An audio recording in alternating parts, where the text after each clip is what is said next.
So, welcome, Kurt. So, could you give us a bit of background about your flying career? Sure. When I graduated from high school, I applied for a Navy scholarship, NROTC scholarship, which I was awarded to go to the University of Wisconsin. Hmm. Uh, it was a program, NROTC, that ended up at graduation. You were given a regular commission in the United States Navy. Hmm.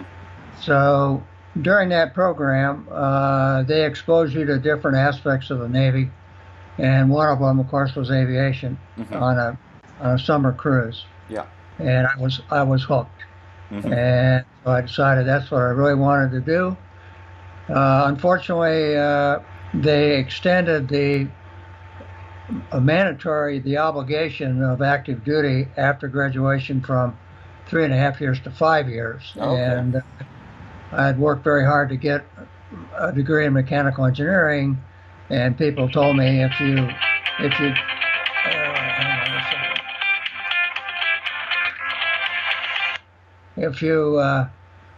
If you spend 5 years in the military, you'll be so far behind in the corporate world, behind your contemporaries, that you'll never catch up. So I decided that I would forego aviation and went and was on a destroyer. Hmm. Unfortunately, the task of the destroyer was to chase the carrier around, and I observed all the airplanes, and I said, "The hell with it! The 5 years, I want to do it." And so I requested, and the skipper approved it for me to go to flight training. So that's how I got involved in it. Hmm. The first day of flight training, they ask everybody in the audience, "How many people want to fly jets?" And of course, everybody raises their hand, Yeah. and they said, "Well, look at the person on either side of you, because he won't be there if you are." Hmm. And I was fortunate enough to standing in class and what have you, that I got my choice Hmm. of going to fighters. And so my initial assignment was to the F-8 Crusader, which Okay. was the current Navy fighter at the time. Hmm. A wonderful airplane Hmm. and what have you. I spent a cruise, a little more than a cruise, in Crusaders, and then the squadron transitioned to F4s. Hmm. And then I spent the rest of the time on active duty in F4s, and then I was selected to go to the Navy Test Pilot School, where I had the pleasure of working with both the F-8 and the F-4. Hmm. And after that, I had, in the interim, gotten married and had a couple kids, Hmm. and so I decided that to leave the Navy, and Grumman was looking for someone to work with them on the F-14 program. So that happened to me in 1972, and the F-14 at that time was in its infancy. So, what was your initial role joining Grumman and working with the F-14? I was hired as an experimental test pilot, and the various programs, there are different aspects on when a brand new airplane's been developed. What I ended up doing was given the responsibility for the carrier suitability Hmm.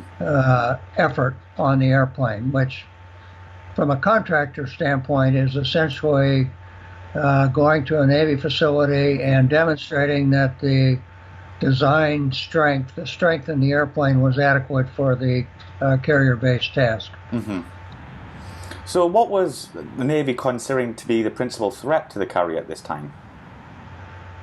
The threat that was evolving was the introduction of air-launched to surface missiles, and these were, of course, the perceived threat was the Soviet Union, and they had large bombers that carried multiple missiles, and these missiles were very, very high speed, supersonic missiles, and so dealing with the with the threat Hmm. is the Navy decided that what they needed was to kill the bomber before he launched the missiles. And to do that, it meant that you had to have an airplane that would go a long distance out range-wise, would be able to loiter on a cap station for a long time, and then have the ability to target and kill the bomber before he released the missiles. In conjunction with that, since there were always the threat of multiple bombers, the Navy wanted an airplane that could not only detect but track an airplane, a bomber-sized target, at long range, and had a missile that they could launch, and it would essentially, the radar in the fighter airplane would guide the missile, but it could do it to more than one target simultaneously. And the F-14 had the ability to do that at 6 different targets, which was considerably different than what the existing airplanes could do, which was only to designate and track one target. So what did the US Navy fighter community actually want in this new jet? Well, the fighter community wanted a airplane optimized for the fighter mission. And by that we mean the maneuverability was an obvious one, performance of the airplane, other things like field of view, so that you can see out of the cockpit to see the threat, and an internal gun. All of these things were things they'd been living without in the F-4. The F-4 was designed for a little bit different mission, so they were adamant about this time around they wanted an airplane optimized for the air-to-air dogfight mission. So the F-14 was strictly air-to-air at this point? The F-14 from the get-go was a multi-mission design for air-to-air and air-to-ground. And what happened as the fleet was involved in the development of the airplane, the fighter community was not interested in any of the air-to-ground capability. The times that was all the threat was air-to-air. There wasn't a whole lot of ground attack activity going on at that time, and so they decided they weren't going to spend any money or add any weight to the airplane for air-to-ground. They wanted it optimized for air-to-air. So initially the Navy actually wanted the F-111B, if I'm correctly saying. What went wrong with this? Well, the F-111B, and we've been guilty of it since, is that somebody decided the way to reduce costs was to have a common airplane for all the services. And that would, in order for that to be true, then you'd have to believe that the requirements for the carrier-based naval aviation, the Marine Corps, sometimes land-based close air support mission, and the Air Force's mission in their thing, that one airplane could do it all. And that evolved into the F-111. It turned out to be somewhat of a disaster from the Navy standpoint. Is that the airplane that resulted was extremely heavy. It had very poor maneuverability. It didn't have any of the aspects that the fighter community was looking for. And it turned out to be not suitable for the carrier-based task. The Air Force eventually evolved the airplane into a long-range strike airplane, but it's a completely different mission. So was the F-14 an actual design coming from the failure of the F-111, or was it already in design while these tests were going on? Well, it became obvious the F-111 was not going to be suitable for the Navy, and Grumman basically incorporated some items from the 111, most notably the radar, the long-range radar, and the long-range missiles, the Phoenix missile. But then they, in regards to that, they went ahead and said, okay, but we're going to satisfy the other requirements as far as the dogfight or the fighter role.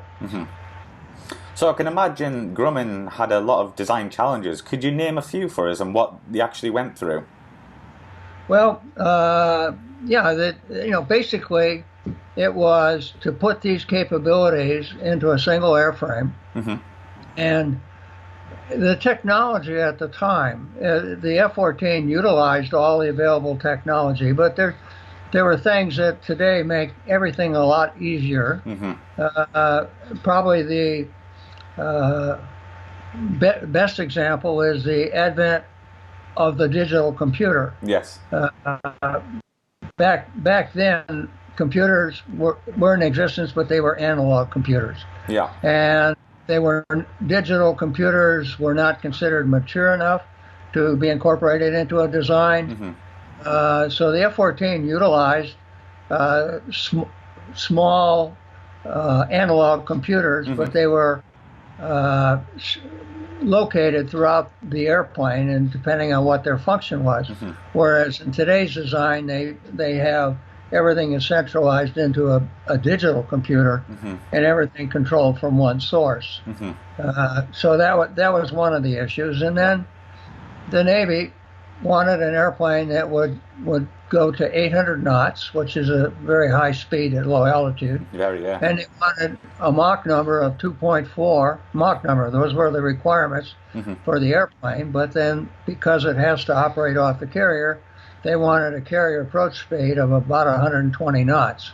Wow. Which was a good 20 knots below, 20 to 25 knots below what the current airplane, the F-4, was doing. Yeah. So how do you get an airplane that's capable of that envelope, and how do you get the maneuverability? And that's where the variable sweep wing came in. And although the F-111 had a variable sweep wing, it was manually controlled. In the F-14, it was decided that it would be computer controlled. The pilot can intercede, but basically it was automatically controlled. And if you look at the design of the F-14, the wings are located out. I actually have a model here that might be. Let me see if I can get it into your field of view. Yeah, there we go. Just a bit higher. There we go. So you'll see here is that the wings, there's a wide fuselage. That the wings are positioned out here. And what that does, unlike the F-111, is that there are no ordnance or anything carried on the wings of the F-14. All the ordnance is carried in the tunnel underneath, or on what we call the glove area, which is here, which is not part of the wing sweep. So it made the aerodynamic efficiency of the airplane considerably better. The other challenge that the Navy always faces is how do you reduce the size of the airplane when it's on the carrier deck? And Grumman achieved that by incorporating in the wing sweep is a function called oversweep. You could sweep the wings past the normal in-flight position, and it would put the wingtips inside the horizontal tail. Oh, okay. So reduce the size of the airplane.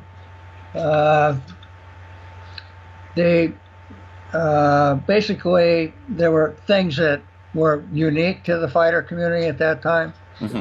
Head-up display, which is very common in airplanes today, was a brand new concept at that time. And so there was a big learning curve with the HUD, the head-up display, in the F-14.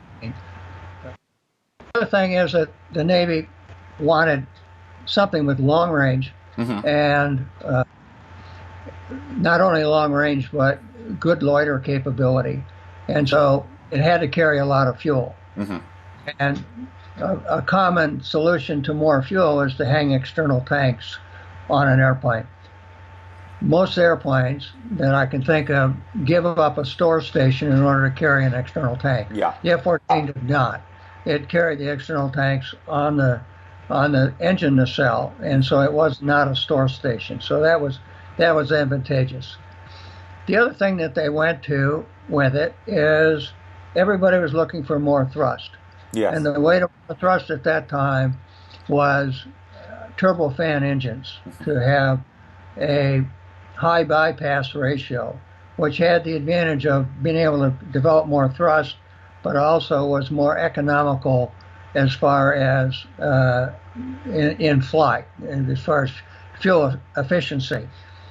The challenge there was that when you made an afterburner to a fan engine, it created all sorts of new problems. And once again, go back to the non-existence of digital computers at the time.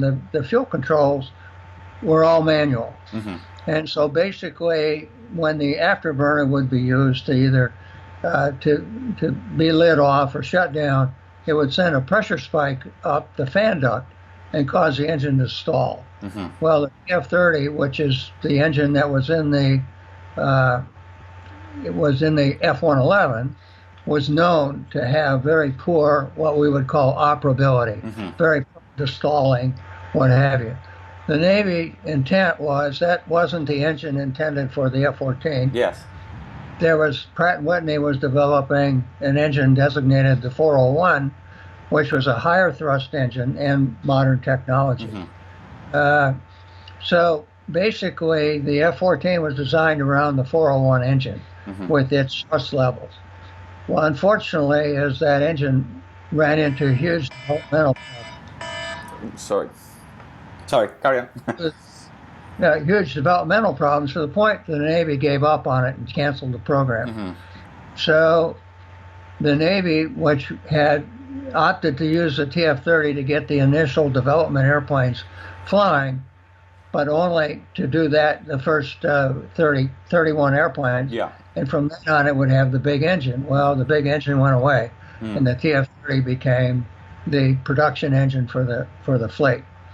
And the engine ended up driving almost everything in the airplane. The way the pilots were required to fly it, to operate it, to avoid the engine stalls. In a fighter engine, you don't want to have to deal with that, but that was a necessity.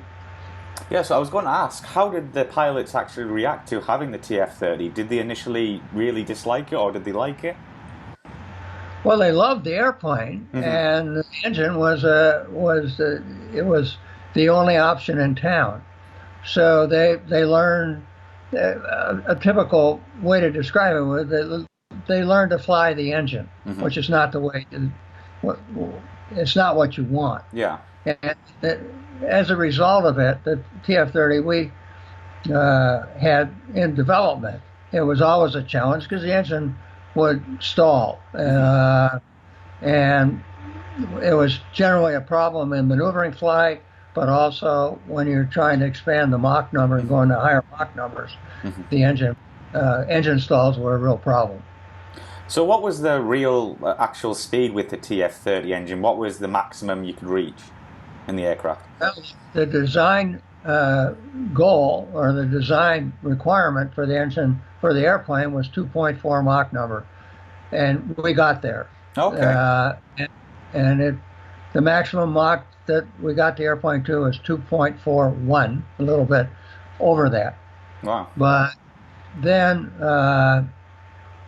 the Navy decided that because of the engine possibility of the engine stalling out there, that there were some structural changes that would have to be made to the inlet to counter that, to accept the loads of an engine stall. And the Navy said, we don't need that, and they just really reduced the speed envelope on paper to 2.0. And that's pretty much how it lived for the rest of it. They felt that the difference was not an operational necessity. So just backtracking a bit, I remember the early F-14s had, and I'm not sure what they're called here, is it the front canards, what used to be retractable? What happened to those? Okay, I can show those to you. I think they're on here. Yeah, there they are. You can see these, and they're called glove vanes. Glove vanes, yes. And what they are is an aerodynamic surface that was extended either could be controlled by the pilot, but would also be controlled by the computer that controlled the wing sweep. Mm-hmm. And the value of them is because of their location forward on the airplane is they destabilize the airplane. Okay. Talking about that is that stability, which everybody wants to have or needs to have in an airplane, is the enemy of maneuverability. Mm-hmm. And the obvious why that is because in order to maneuver an airplane, you have to overcome the basic stability that wants to resist it. Mm-hmm. So the glove vanes were destabilizing supersonically, which because of the center of pressure on the wing that moves when you go supersonic, airplanes gain stability as they get supersonic. Yeah. And so the supersonic maneuverability of airplanes is restricted because of this increased stability. Well, the glove vanes reduce that. It had large aerodynamic benefits, but like everything else in the service of it, the Navy decided that the weight, but more the maintainability aspects of having additional surfaces on the airplane were not justified, and they ended up eliminating them on the later airplanes. Yes, yes. It was unfortunate because it was a very useful surface. Yeah. So moving on, could you go over some development highlight points for us? Yeah, I think basically the first thing that in the flight test program is all the fighter airplanes, at least the ones I'm familiar with, the Crusader and the Phantom, Mm-hmm.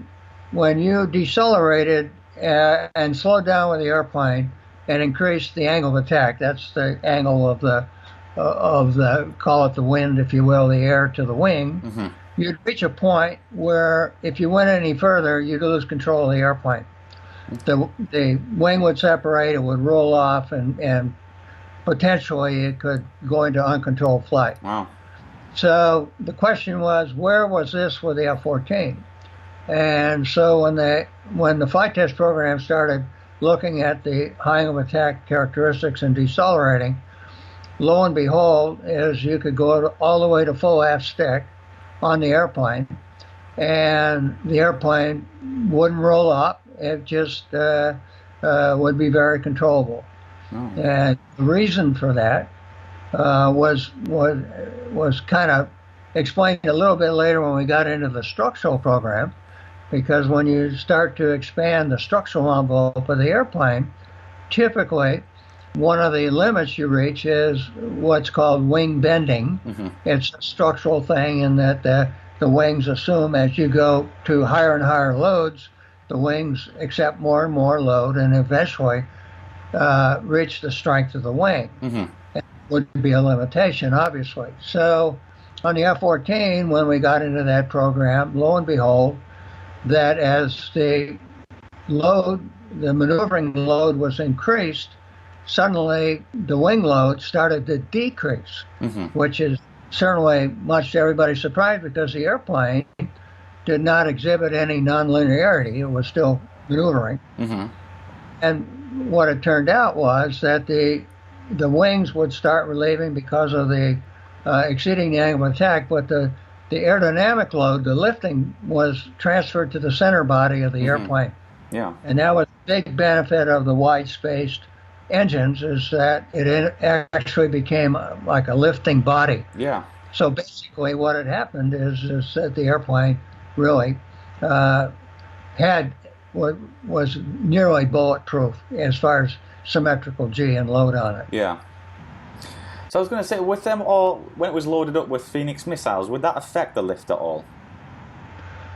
No, the Phoenix is a large missile. It weighs 1,000 pounds, and the airplane was designed to carry 6 of them. Mm-hmm. Now, 4 of those were carried on pallets in the tunnel, which is the area that we were discussing. 2 of them could be carried on the glove pylons. Mm-hmm.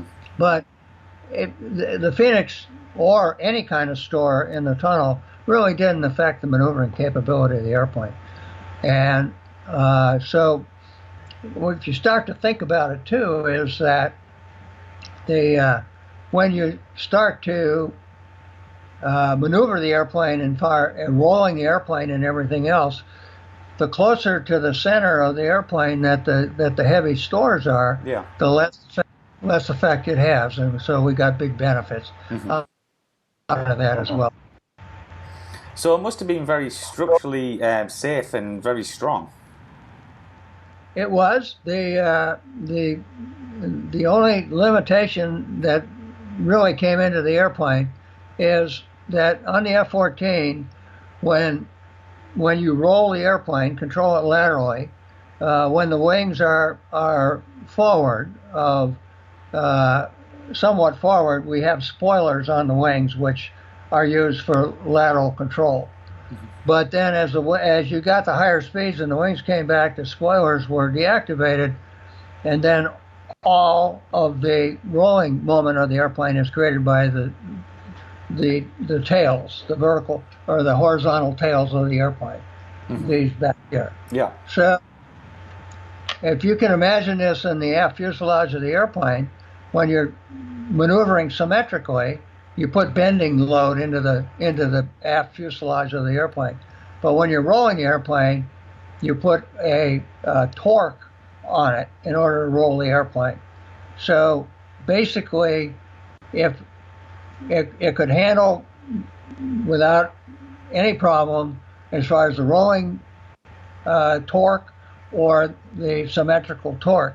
But if you exceeded the design limitation of the airplane of putting a lot of bending on it and then put the torsion in, that's where people had to watch what they were doing and stay within the limits of the airplane.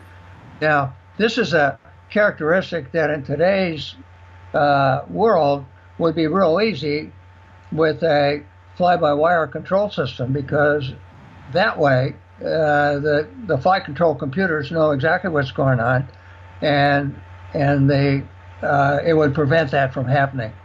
I should back up a little bit. Is the flight control system on the F-14 is hydromechanical. What that means is that the control surfaces, with the exception of the spoilers, the control surfaces are responded to by physical movement of either the stick or the rudder by the pilot. And in modern airplanes with the fly-by-wire control systems, there is no mechanical connection. So basically what that allows you to do from a central computer is it could send commands to surfaces, whatever would be appropriate to tailor for that particular moment. So the fact that the F-14 did all of this with mechanical, essentially hydraulic, but mechanical control surfaces, that the maneuvering capability of F-14 was done aerodynamically, whereas in a modern airplane with a fly-by-wire control system, is because they have complete control of all the surfaces, they can overcome a lot of aerodynamic design flaws in order to protect the airplane. So how well did the auto sweep work? Did it work every time? Was it reliable? It was very reliable, and not surprisingly, the first thing that came up was, well, what do you do if the wing sweep failed? And so we actually had a test program where we intentionally failed the wing on one side and to see whether the airplane, and it made for great pictures because there's pictures of the airplane with one wing forward and the one all the way back, and the airplane's still flying, which it was. And you had enough control power that you could literally come back and land on a field. Now, you wouldn't want to go back to the ship in that configuration. No. But anyway, so the results, you could say, were very, very positive. But in the entire life of the airplane, I don't recall a single asymmetric wing sweep failure. It was very, very reliable, and it worked as advertised. So, how much development in terms of years before it was introduced to the fleet? Well, that's if you compare it against current programs, that it's remarkably different. The airplane, first flight of the airplane occurred in the late 1970s, December of 1970, and the first airplanes went to the fleet 4 years later. That's very fast for a complicated aircraft. Well, and by today's standards, it's blazing speed Yeah. because, as you know, the current airplanes, well, the current one has been in development for what, 20 years, whatever. So it was amazing. And one of the things that's another point that the F-14 was a forerunner in it is years ago, Grumman made airplanes for the U.S. Navy during World War II. And basically, when they were flight testing those airplanes, the pilot went out and would do a maneuver. This is trying to determine the structural strength. He would do a maneuver. He would write whatever he wanted on his kneeboard. And then the proof of the pudding was he'd go back and land and they'd inspect the airplane to see if it had caused any damage. Well, this is very time consuming and imprecise, if you will. So the next thing that happened is they started to install onboard recording instruments for the instrumentation on the airplane. Pilot would go out and he'd do a maneuver, and with the recorder on, then he'd come back and land, and they'd take the recorder out of the airplane, dump the data out, and decide whether they could go to the next point, because all a flight test is basically step increments. You clear it to a point, you analyze the data, and then you say, okay, we can go further, and so on. So that obviously is once again time consuming. So the next iteration said, well, why don't we take this data that's being recorded and transmit it down to the ground? And so therefore the engineers can see it right after the maneuver is complete. And they did that, and the data would come down, and it would be in the increments of whatever the instrumentation had.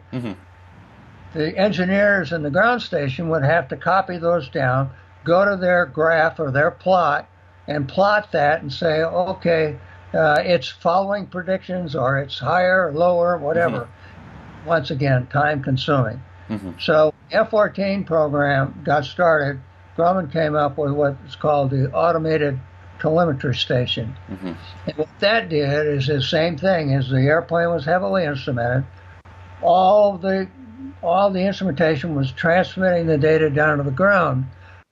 But now it was entered into the computer. The computer would have the program, the software, in order to convert it.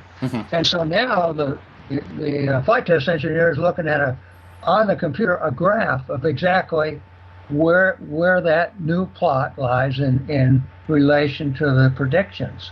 So it just speeds the whole process up. And so when you're out there and you're particularly doing supersonic work, you're consuming a lot of fuel. So time is important. And so that allowed the expediting of the flight test program tremendously. And basically, the other thing that we took advantage of was in-flight refueling. We had our own A6 tankers that would go out with the project airplane, and then rather than having to come back and refuel and go back out, the project airplane would take on, if, for instance, in supersonic work, it would take on more fuel and continue the program. That's really what truncated the flight test program. So when it was on board and part of the fleet, a lot of aircraft started being retired, such as the F-8 and the A-5 in their reconnaissance role. Could you tell us a bit about how the F-14 filled this?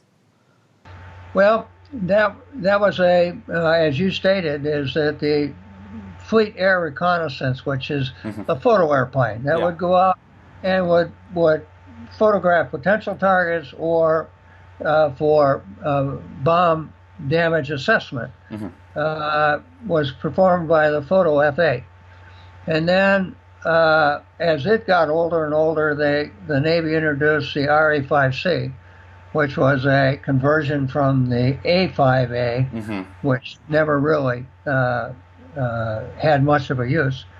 And it was a very effective one, but then it got retired. And so now the question, who's going to do the job? And the job fell on the F-14. They designed a pod, a reconnaissance pod, that could be carried on the airplane. And so the F-14 became, it's called a TARPS pod, Tactical Air Reconnaissance Pod. And that became the photo information for the fleet. And they developed that to the point in the latter stages of it, they actually could transmit that data back to the ship, so they would get it before the airplane ever came back to the ship. So how well did the F-14 fill that role? Well, it had everything that you wanted in a photo airplane. Everybody that has ever done the photo mission, speed is of the essence. Yeah. And faster the better, because you're going into high threat areas, and speed is typically your only defense. The F-14 had the speed. Yeah. F-14 had the range. If required, the F-14 had the endurance to stay in a target area. And it had a self-protection capability. So if it was being harassed by enemy fighters, it could fight back. An example, its predecessor, the RE-5C, had no air-to-air capability. So fighters, the only way it could combat the fighters was with speed. So the F-14 had everything they were looking for. Plus, the F-14, it didn't really affect the handling, speed, capability of the airplane. So it was very effective. So was there certain F-14 squadrons that just fulfilled their photo reconnaissance role, or did they have to do everything, air-to-air, air-to-ground as well? Well, what they did is the normal air wing, that's the complement of airplanes on the carrier deck, would have 2 F-14 squadrons. So they didn't want to have to procure pods for all the F-14s because it was a specified mission. Yeah. So they would designate one of the 2 squadrons to have that capability, and then they would have a limited number of airplanes that were configured to carry this pod. And so that was now, to show you the value of it is the later modification of the F-14, which was the F-14D. They chose to modify the wiring in all the airplanes, so they could put a TARP pod on any of the airplanes. So that just shows you the tactical value of it. Yeah. And then in 1987, I think the F-14 had a massive upgrade with the F-110 engines. Could you tell us about this? Well, let me just step back a little bit to the TF-30, because the TF-30 had many problems. And the significant problem was in maneuvering flight is that a typical dogfight is the pilot would like the ability to select afterburner, come out of afterburner, move the engine to idle, to max power, what have you. The TF-30 didn't like any of that, and it had a tendency to stall there. Well, if a TF-30 airplane is in maneuvering flight and he's in full afterburner and an engine stalls, the first thing that happens is the afterburner will blow out. The thrust coming out of that engine goes to very low levels, and because it's not producing thrust anymore. And in the F-14, because the engines are spaced apart, it provides an asymmetric yawing moment on the airplane, which is, if left unattended, can cause the airplane to depart. So you say, well, okay, step one, if you get into that situation, is you would like to take the other engine out of afterburner to remove the asymmetric thrust, right? You can't do that, because if you do, that engine is likely to stall. So now you're down to no engines. So basically, the procedure was if you had an engine stall at that point, that you would leave the other engine where it is, which could be a full afterburner. This complicated the recovery process of the airplane. So basically, but we had no other choice because the engine, if it did stall and you didn't address it, it would damage the engine and you might be out of engines. So when the F-110 came, the F-110 had what we call compatibility everywhere, and you had unlimited use of the throttle. You could go from idle to max AB, back, forth, what have you. The engine had no problem whatsoever. So basically, the first thing that came to our mind with the F-110 was we can modify the out-of-control recovery procedures. At step one is bring both engines to idle. In other words, you take the pilot out of the requirement to identify which engine stalled, what does he have to do, and everything else. You don't question, you just pull them both back to idle. Well, the Navy said, NavAir, which controls it, says, well, you can't change it if we don't flight test it. And he said, well, okay, so we will go out and we will flight test this. And in order to do that, you've got to go out and intentionally depart the airplane. Well, historically, anytime you're doing that kind of a program called a high alpha program, they required that you had spin recovery devices, so the spin chute on the airplane and other items. There wasn't any money. There wasn't a F-110 airplane configured with these devices.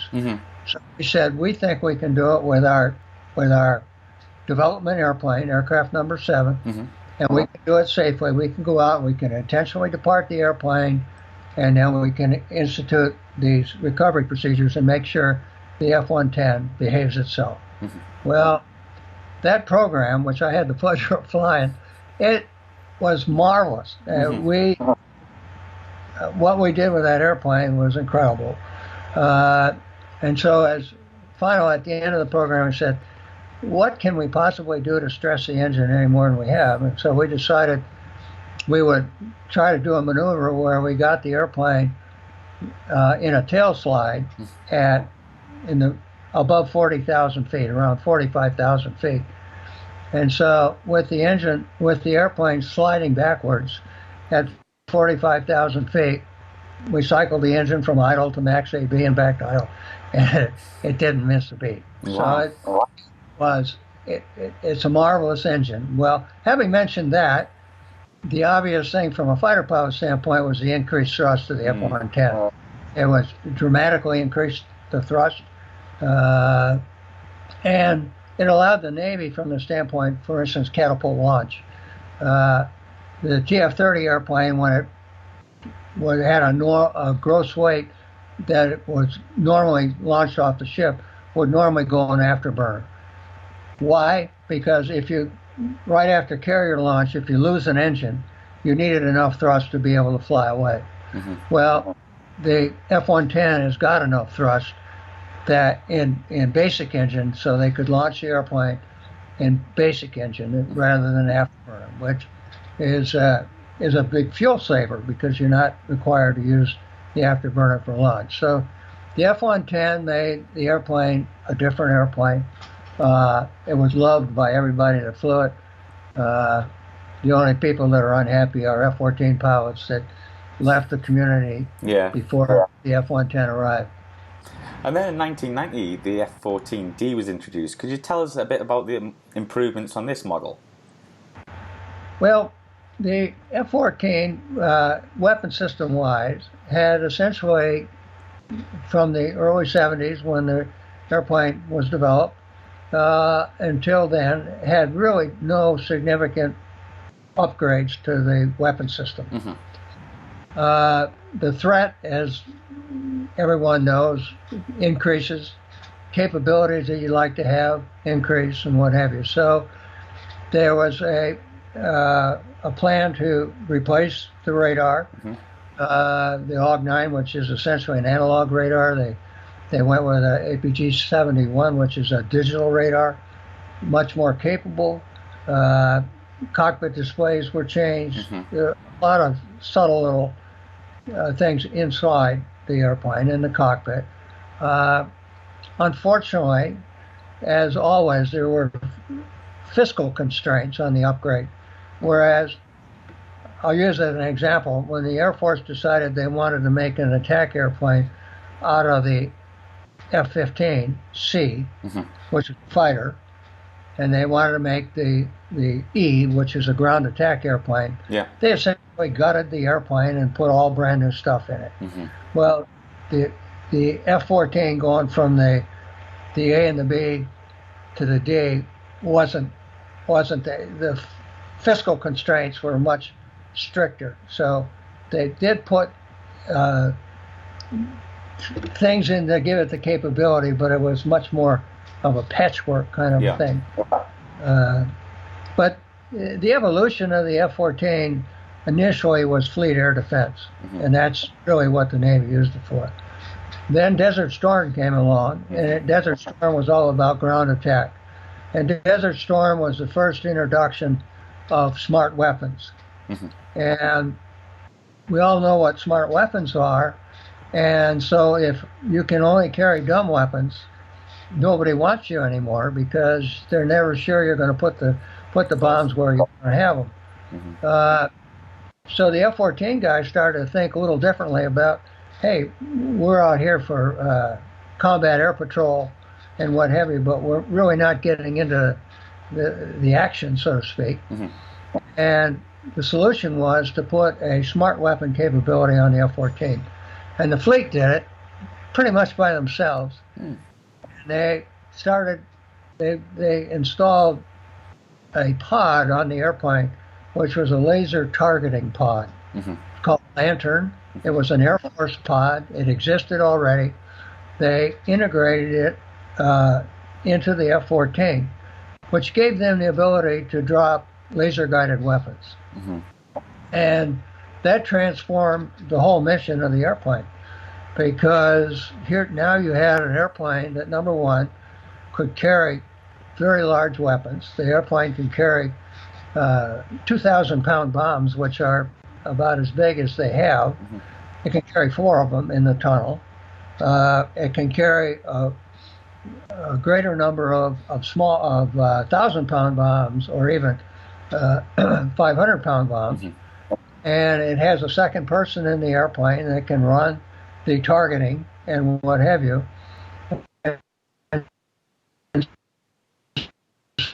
So it's a point of choice in later conflicts, because it could stay there. It could stay there longer. It normally had bigger weapons, more of them, and had a second person in there to run the whole show in the back seat. And once again, the range and the payload of the F-14 paid off, because that was the other aspect of it. Back in the design stage, what the Navy was facing then is ground attack airplanes and, well, carrier-launched airplanes. If they didn't expend the ordnance that they went off the front end with, typically they weren't authorized to bring it back because of the structural concerns. So they had to jettison it if they didn't expend it on the mission. Well, the Navy put a requirement on the F-14, said anything you go off the front end with, you have to have the capability of bringing it back. And so that was a big requirement. And so basically, once again, when you get into areas where you have certain ordnance going off the front end, and for instance, Phoenix, you obviously don't want to jettison a Phoenix because it's too heavy to bring back aboard. And the same is true for the smart weapons. And so the F-14 was able to launch with these things. If it didn't expend it, it was able to bring them back. So it was trusted on from the ground guys that the F-14 was capable of doing the air-to-ground role. Well, they loved the F-14. I mean, if obviously they didn't have the capability to dictate what airplane was supporting them, but they were always pleased to hear there was an F-14 because of the factors that I just mentioned to you. I some of the pictures I sent you were taken during what was called the pre-deployment update for the F-14D. But you'll notice on that airplane that in the tunnel were 4 Mark 84s, which are Yeah, I've seen that. 2,000-pound bombs. And the performance of the airplane was remarkable with the weapons on board. It is because it's a big airplane. With the F-110s, it's not hurting for thrust. And so it really is a ideal situation for both the air-to-ground and air-to-air role. So did the F-14 have more capability to carry more ordnance than the F-14A, or B even for that matter? Well, the type of ordnance that, basically that the airplane was designed to carry Mark 84s in the tunnel, and anything less than that. The airplane was designed to carry Phoenix out on the glove pylon, which is a 1,000-pound missile. It was also out there you can carry AIM-9, Sidewinders, and Sparrow missiles, and any kind of a mixture of those depending on what the mission requirements are.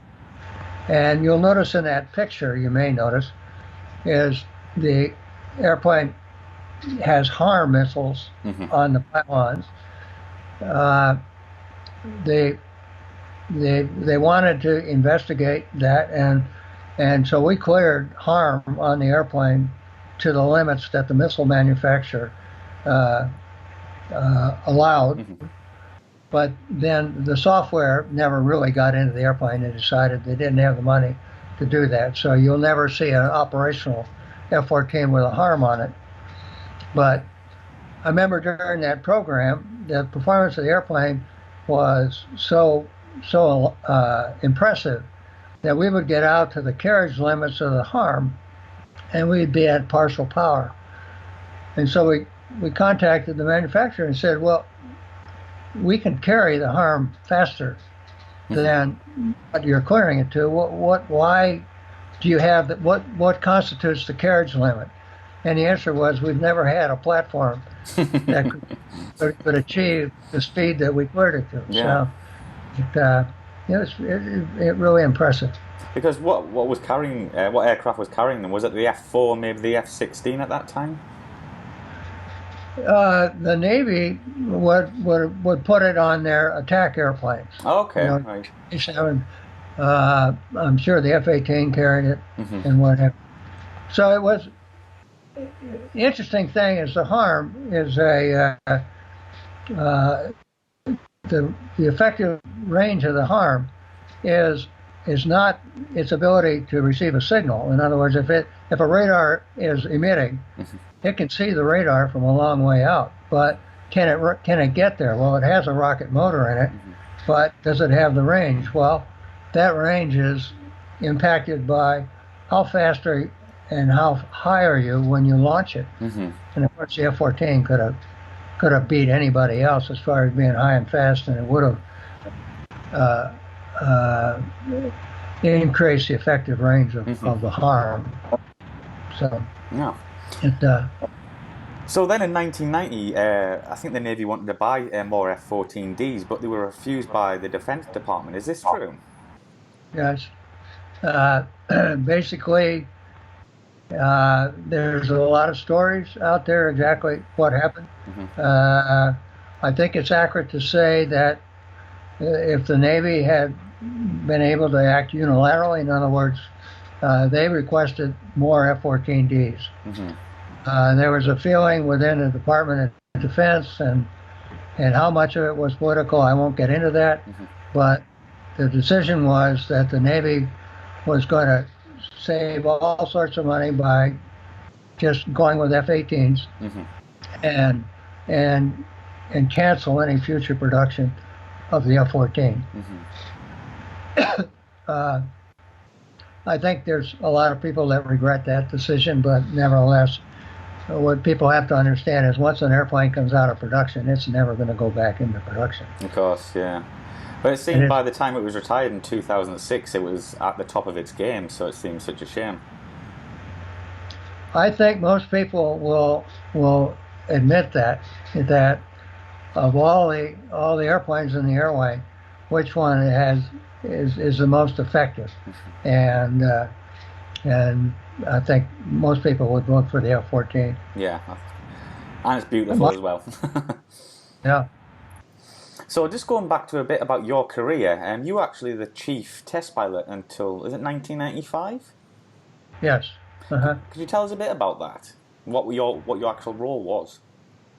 Well, I joined the company as a experimental test pilot. We had different categories, and all that meant was that you were authorized to do envelope expansion with the airplane, what have you.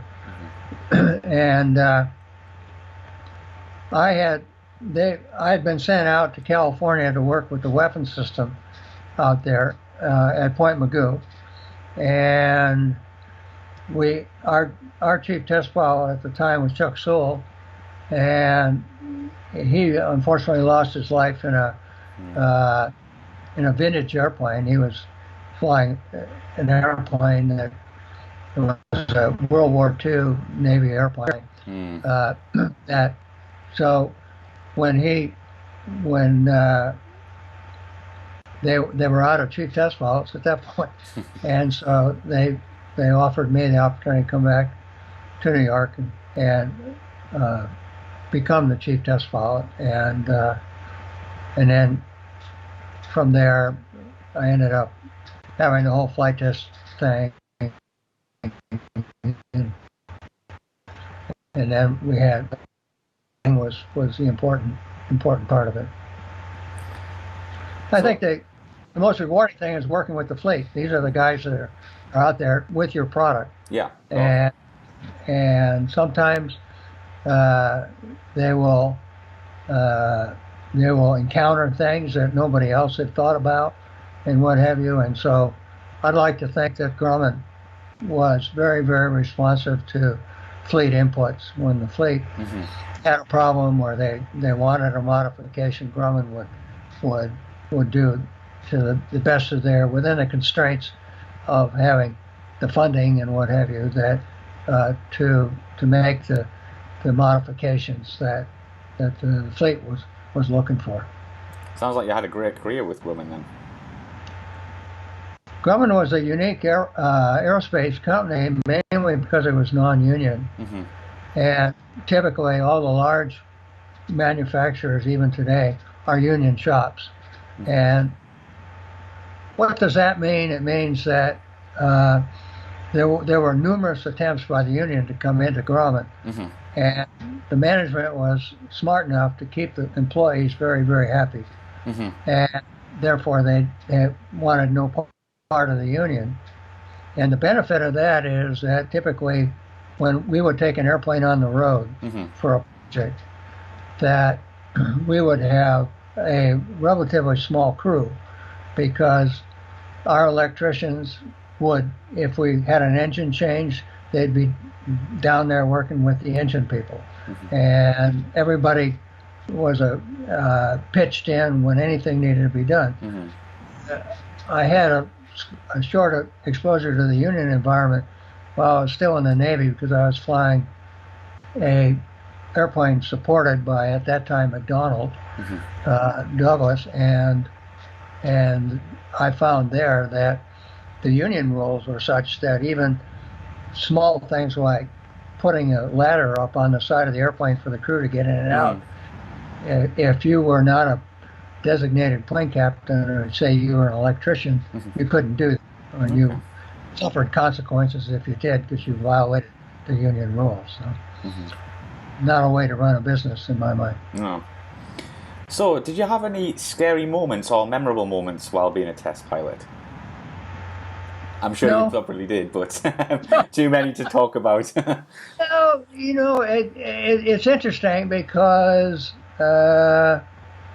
you are so involved in what's going on and what's happening. You don't really have time to think about that. And the other thing, that you gain a real sense of confidence in the competency of the people you're working with. I a good example was after when I joined the company. One of the times is we had made a small change to the flight control system in the longitudinal axis, and so before they would authorize the change, we had to prove that it had no adverse consequences. Mm-hmm. So in the brief for the airplane, for the flight, they said, okay, at this point we would like you to go out to 800 knots at 5,000 feet. And the airplanes I'd flown previously, the F4 and the F8, both had very high speed capability. Mm-hmm. But when you got out there, you wanted to be very careful with the airplane, mm-hmm. particularly in the longitudinal axis, is that you don't initiate what is called a pilot-induced oscillation, where the airplane starts to porpoise. Mm-hmm. The bad things are going to happen there. So I'm saying to myself, well, when I get out to 800 knots, I'm going to certainly I'm not going to do anything with the airplane. I'm not going to try to put small inputs in and what have you. Well, the previous airplanes, the F8 and the F4, as the F-14 has, they have stability augmentation systems, which are limited authority to stabilize the airplane. And you would never go out to those speeds in either the F4 or the F8 without that stability augmentation system working. Mm-hmm. So on the F-14, it said, okay, so I'm out to 800 knots. What's next? They said, reach over and turn the pitch augmentation off. Thinking, you got to be kidding me. Said, well, you sure about that? Yeah, you'll be fine. So I said, okay, after I've done that, now what do you want me to do? They said, give the stick a rap. Mm-hmm. And what it means is, with your fist, is to hit the stick to induce an oscillation. Mm-hmm. And see that the airplane damps it out. Well, I thought they were kidding me. I said, you don't want me to do that. They said, you'll be fine. And lo and behold, the airplane is very highly damped, not a problem. Wow. Now, that same thing, well, there's a video of the initial high-speed testing of the F4 where the airplane went into a PIO and destructed. Mm. And so, I mean, it's a very dangerous environment, but the F-14, once again, just the basic airframe had incredible flying qualities. Interesting enough, the F-14D included a infrared search and track mm-hmm. IRST system, mm-hmm. which the Soviets, or I should say the Russians now, are very, very strong in this, because what it does is it detects the IR signature of airplanes and the infrared, and basically if the airplane's flying at any kind of speed through the air, it's going to generate heat, mm-hmm. and it's going to show up and what have you. The F-14 had it. The newer airplanes so far mm-hmm. have it. So the F-14 had capabilities, and the other thing is that it was a big airplane, so it had a lot of volume in it. Mm-hmm. So as all these various missions came up and various capabilities and everything, they all fit in the airplane. It wasn't a matter of finding a place for them to go. Mm-hmm. So if I could do one thing to the F-14, resurrect it and make one change to it, is I would put a fly-by-wire flight control system in the airplane, mm-hmm. and it would have major benefits. But yeah. We're talking pipe dreams. Yeah. So one thing I forgot to ask, an early thing, why is the F-14C missing out? Where did that go? The which one? The F-14C. It seems to be missing an upgrade there. Oh. Actually, way back when, in the initial part of the program, there was the F-14A.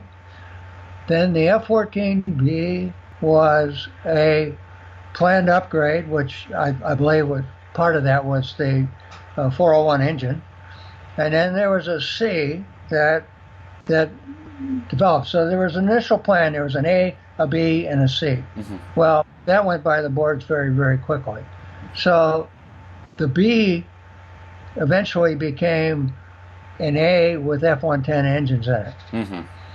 And some other changes, but basically the F-110 in the A airplane. And then the D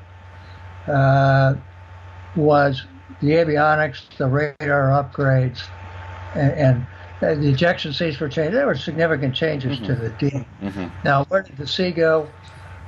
That's a good question. It was there initially, but like everything else, it kind of just disappeared. Yeah. So, is there anything else you would like to add before I go into some personal questions to wrap up this interview? Well, I don't know. I think, basically, people always are curious about flight testing. I feel very, very fortunate because I had a chance to participate both on the Navy side and on the contractor side.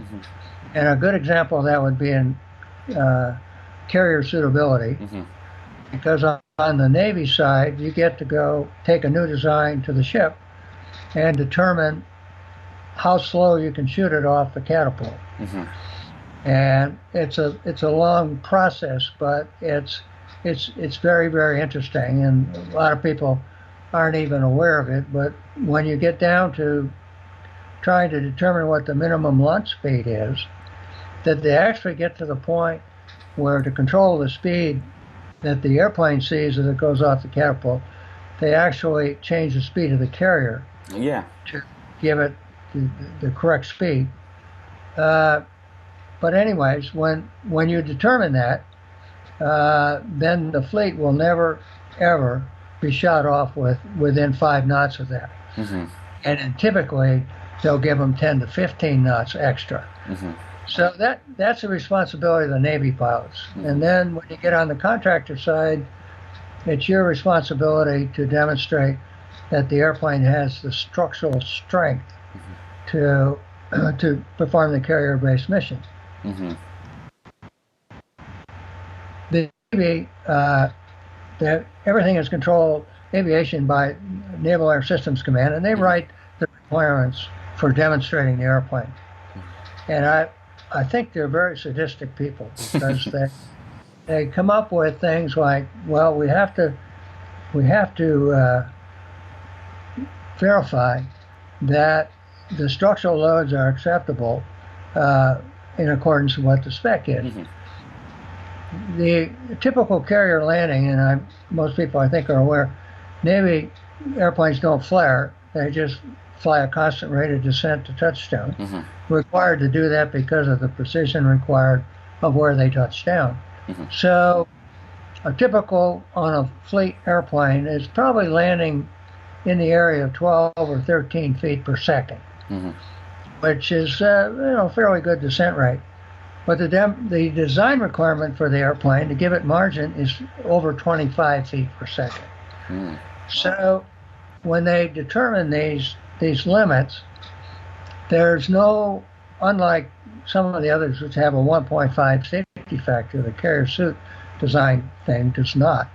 So they give you the option of saying you can either demonstrate 25 feet per second once, or you can demonstrate 80% of it, but you have to do it 3 times.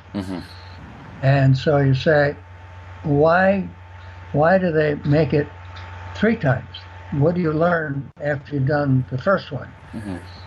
And my personal belief is, if you have to do it 3 times, they're hoping you're going to overshoot, and they'll get a higher sink rate landing. But basically, then they say, well, wait a minute. What happens if, this would be for a normal landing, but what happens if he's nose down, he dumps the nose in a flat attitude? Oh yeah, we'll make them demonstrate that. So now you got to do the high sink landings in a nose low attitude. But wait a minute, what happens if he pulls the nose up at the last minute and he's got a higher than normal? Yeah, we'll make him demonstrate that too. So you got in a nose high attitude or tail low attitude. And then you say, well, what if he was in a rolled attitude. What does that do? Oh yeah, we'll make him demonstrate that. He's got to land with 5 degrees of roll on the airplane. Okay, well, what happens if possibly he stepped on the rudder or something like that, and the airplane is yawed? Yeah, that's a good idea. We'll make him demonstrate that. And then they said, but what if there's roll and yaw? Yeah, good idea. We'll have them demonstrate that too. And then they'll say, yeah, but what if roll is against the yaw? Oh, that's a good idea. We'll make them demonstrate that too. And it goes on and on. It becomes it's interesting. And all this is done down in their facility at Pax River, where they have a shipboard arresting gear built into the runway. So all of these have to be done on arrested landing. So while all this stuff is going on, you've got to once again land at the proper space so that the hook picks up the wire. So it's very, very interesting. So I suppose it's hard to say, was it more difficult than Navy flying or fleet flying? My answer is yes, because you're flying on a carrier approach. You are flying at a standard speed, and typically the carrier will work to eliminate any crosswind and what have you. And your approach speed, they handle the wind over deck to make sure you're within the engaging speed for the arresting gear. Well, on the beach, you can't control the wind, and so you've got to modify things based on what the wind is. You might be working with a crosswind, but the other thing is you're flying the airplane in a completely off speed. In other words, things that you're either fast, you're slow, and then you've got to achieve the proper required attitudes, which are all recorded on video. And of course, you have to do this, and then they have to go back and look at it and say, yeah, you met the requirement or you didn't. So it's very challenging work. So yeah, I can imagine very stressful but very rewarding.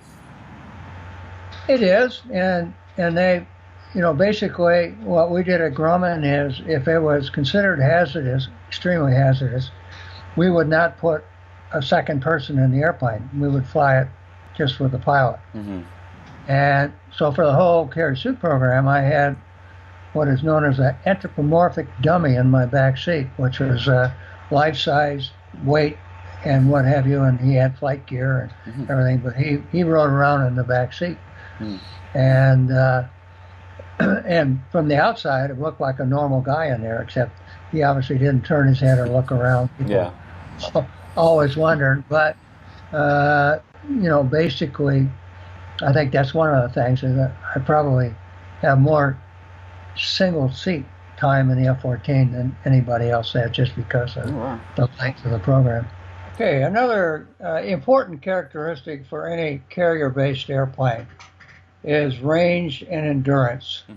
And so basically, in the development of an airplane, in fact, through the lifetime of an airplane, weapon systems change because the threat evolves, the technology available evolves, and so weapon systems are updated. What's much more difficult to update in an airplane is the aerodynamics of the airplane, or the characteristics, as I would describe them, of the airframe. They're much more difficult. We had a recent example of the Navy on one of their, in fact, the F-14 replacement was they were concerned about the limited range of the airplane. So they said, well, we can solve that. We will make a slight modification to the airplane and add more fuel. Well, when they did that, the airplane obviously got heavier. And so they said, gee, we've lost performance, maneuvering performance. So really we have to redesign the wing and put a bigger wing on the airplane. And they said, well, okay, but now that you've got that, the performance of the airplane, we need more thrust. So then they looked and they said, sure, we can provide more thrust. However, the new engine is larger in diameter than the existing engine. So they had to redesign the fuselage in order to accept the new engine, and then they had to put new inlets on it to enable the airflow to it, and the new landing gear. Basically, by the time they got done, it's virtually a brand new airplane, although it was called a model change, update, if you will. And unfortunately, they really haven't solved the problem.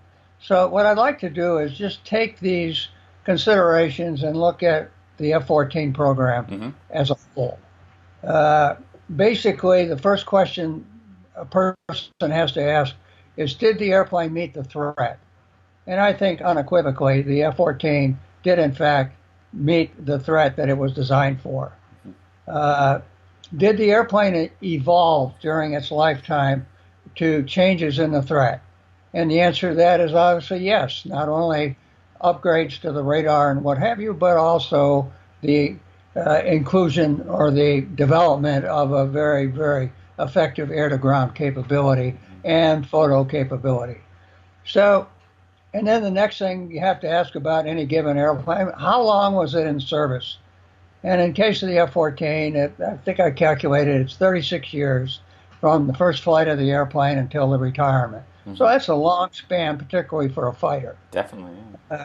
So basically, when the decision is made to retire the airplane, what drives that decision? One consideration could be that it no longer meets the threat. It no longer meets the requirements. I don't think anybody would dispute that that didn't apply to the F-14.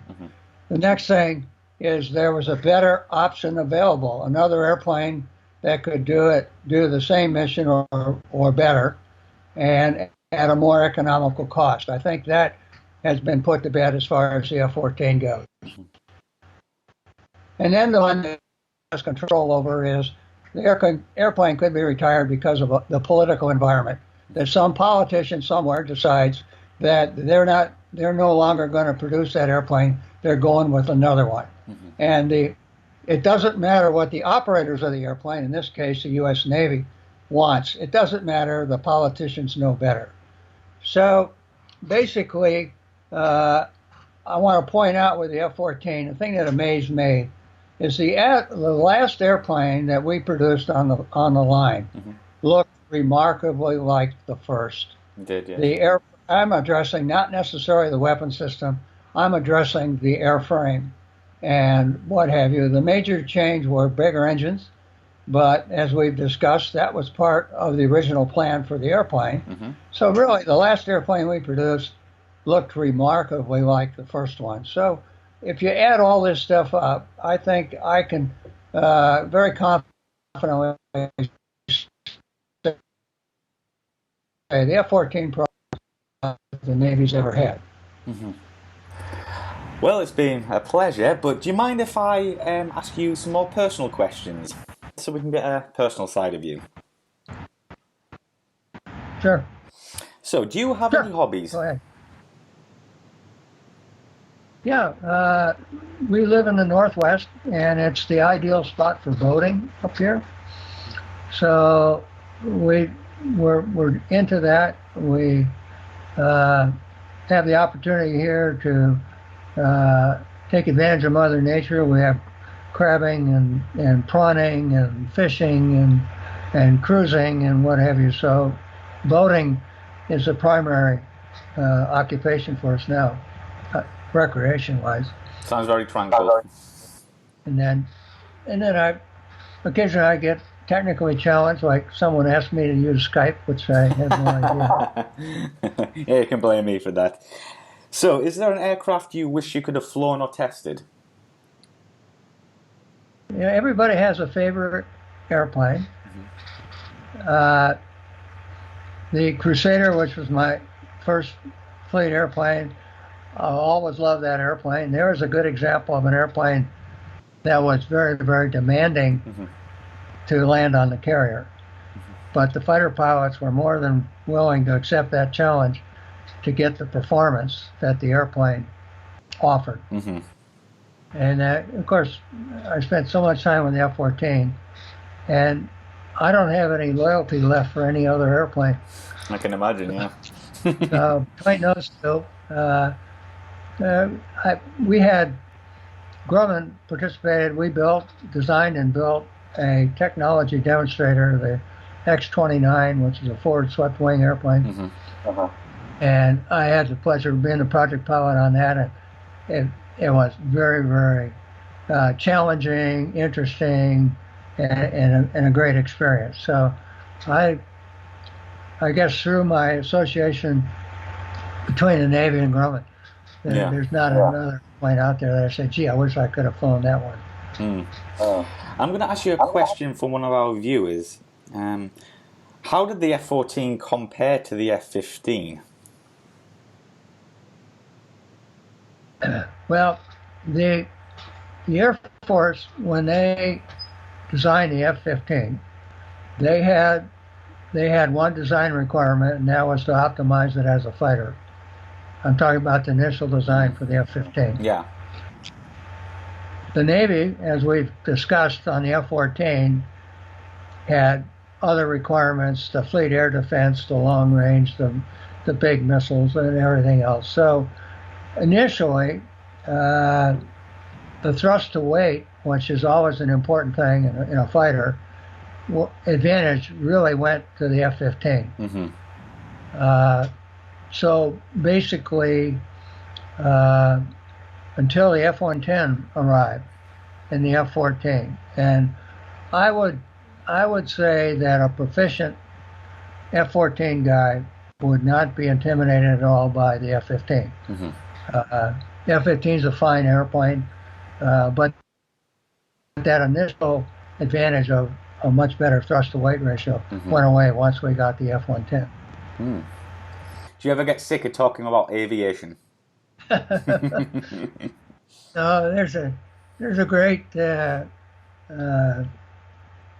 there's a great story about a woman on a date, a blind date with a fighter pilot, and so over their meal, as he incessantly talked about himself, about what he did, how great he was.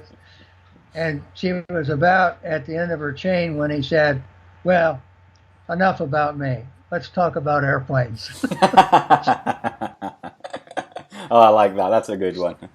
So I'm probably guilty of that, and hopefully I'm not guilty of the initial part of that.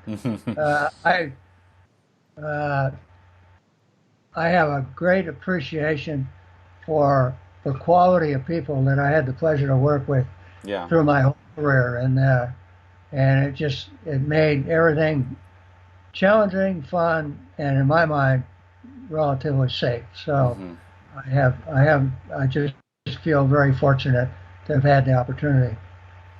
Well, Kurt, it's been an absolute pleasure and an honour because from your career history, you've definitely got some tales to tell. And the F-14 is my favourite plane, as all my viewers will know. So I just want to thank you for joining us on the show. Well, I appreciate your interest, and I think anytime I can help you out or answer any of your questions, we can talk on Skype.